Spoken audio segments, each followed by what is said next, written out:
మోడీ 3.0 మొదటి బడ్జెట్ సమావేశాల్లో బడ్జెట్ ప్రవేశపెట్టడానికి ముందు కేంద్ర ప్రభుత్వ ఆర్థిక సలహాదారు ఈ ఎకానమీ సర్వే రిపోర్టును అంటే 2023-24 సంవత్సరానికి సంబంధించిన ఆర్థిక సర్వే రిపోర్టును పార్లమెంట్లో ప్రవేశపెట్టారు. ఈ ఆర్థిక సర్వే రిపోర్ట్లో భారతదేశం ఎలా ఎదుగుతోంది, ఎంత జీడిపి సాధించబోతోంది, ఎటువంటి రంగాలలో పురోగతి సాధించాలి, ఎలా చేస్తే బాగుంటుంది, ఇవన్నీ ఏవైతే ఆర్థికవేత్తలకు అర్థమయ్యే అంశాలు ఉన్నాయో ఆ అంశాలన్నిటినీ ప్రతి సంవత్సరం ఆయా ప్రభుత్వాల భావనలకు అనుగుణంగా పేర్కొనడం జరిగింది. అయితే ఈ మొత్తం రిపోర్ట్లో కేంద్ర ప్రభుత్వ ఆర్థిక సలహాదారు ఒక చోట దేశంలోకి వచ్చే విదేశీ పెట్టుబడులు గణనీయంగా పడిపోతున్నాయని, గత 5 సంవత్సరాల గణాంకాలను తీసుకుంటే 2023-24లో 5 సంవత్సరాలలో అత్యల్పంగా మనకు విదేశీ పెట్టుబడులు వచ్చాయని, ఇది ఆందోళన కలిగించే అంశమని,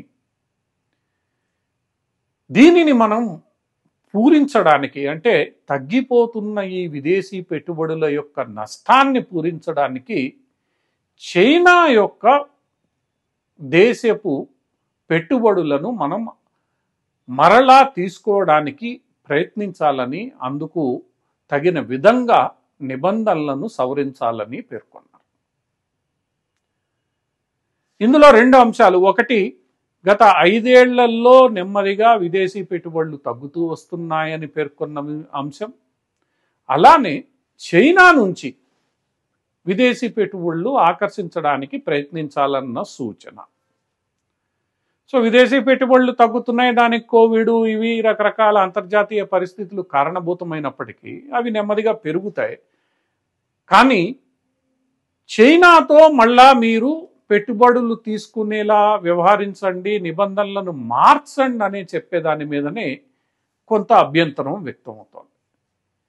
గల్వాన్ ఘర్షణల తరువాత, ముఖ్యంగా కోవిడ్ తర్వాత చైనా కంపెనీల మీద, చైనా ఉత్పత్తుల మీద, చైనా నుంచి వచ్చే దిగుమతుల మీద భారత్ చాలా ఆంక్షలు విధించింది.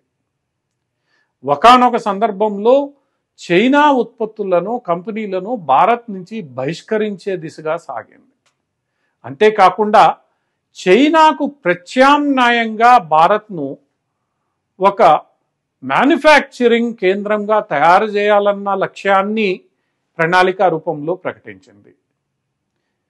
ఒకవైపు సరిహద్దుల్లో ఉద్రిక్తతలు ఉన్న వేళ చైనాతో వాణిజ్యం సాధారణంగా జరిపే పరిస్థితులు ఉండవని భారతదేశం పదే పదే వాదిస్తూ వచ్చింది. ఈ అంశాన్ని భారతీయ విదేశాంగ శాఖ మంత్రి జైశంకర్ ఎన్నో వేదికల్లో ప్రకటించారు. నరేంద్ర మోడీ చాలా సందర్భాల్లో చైనా పర్యటనను కూడా వాయిదా వేసుకునేదాకా వెళ్ళింది. సరిహద్దులు శాంతియుతంగా ఉండేదాకా చైనాతో సాధారణ సంబంధాలు నెలకొనే పరిస్థితులు లేవని నరేంద్ర మోడీ ప్రభుత్వం ప్రకటిస్తూ వచ్చింది. అంతేకాకుండా దేశ ప్రజలలో కూడా దీని మీద ఎంతో ఎమోషనల్ రియాక్షన్స్ మనకు కనిపించడం ప్రారంభించాయి.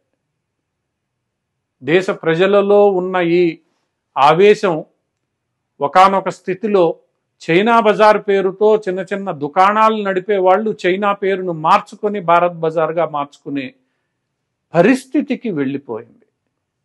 అంటే చైనా మీద ప్రజలలో అంత ఆగ్రహం వ్యక్తమైంది.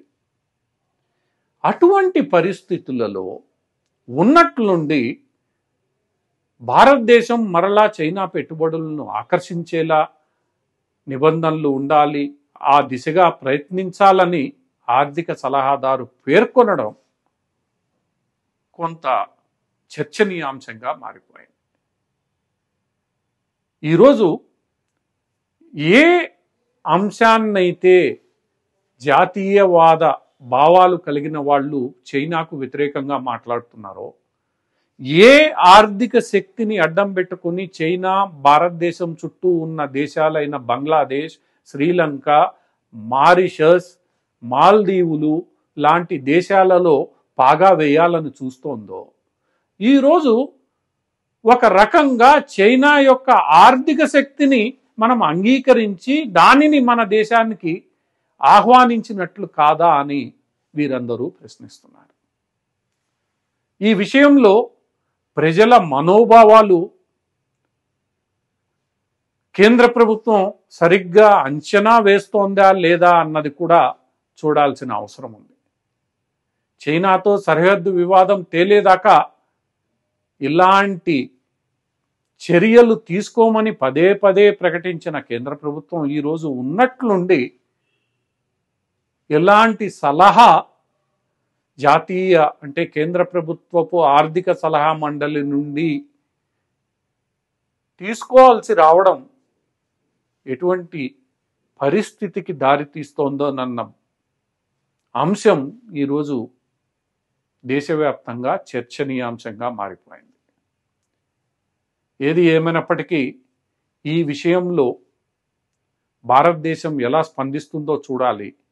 ఎందుకంటే మూడవ అతిపెద్ద ఆర్థిక వ్యవస్థగా అవతరించామని పదే పదే చెప్పే నరేంద్ర మోడీ ప్రభుత్వం తమ హయాంలో విదేశీ పెట్టుబడులు రోజు రోజుకి పెరుగుతున్నాయని చెప్పే ప్రభుత్వం ఈరోజు పెట్టుబడులు తగ్గుతున్నాయి. కొంతమేర ఆ తగ్గడాన్ని పూరించుకోవడానికి చైనాను ఆహ్వానిస్తే బాగుంటుందని అనడం ఒక రకంగా తాము చెప్పిన దాన్ని తామే ఖండించినట్లవుతోంది. సో ఇలాంటి వ్యవహారాన్ని పూర్తి స్థాయిలో కేంద్ర ప్రభుత్వం చర్చించాల్సి ఉంటుంది. చర్చించి తగిన నిర్ణయాన్ని తీసుకోవాల్సి ఉంటుందే తప్ప ప్రజల మనోభావాలను లెక్క చేయకుండా ప్రభుత్వాలు వ్యవహరిస్తే అది కేంద్ర ప్రభుత్వానికే ఇబ్బంది.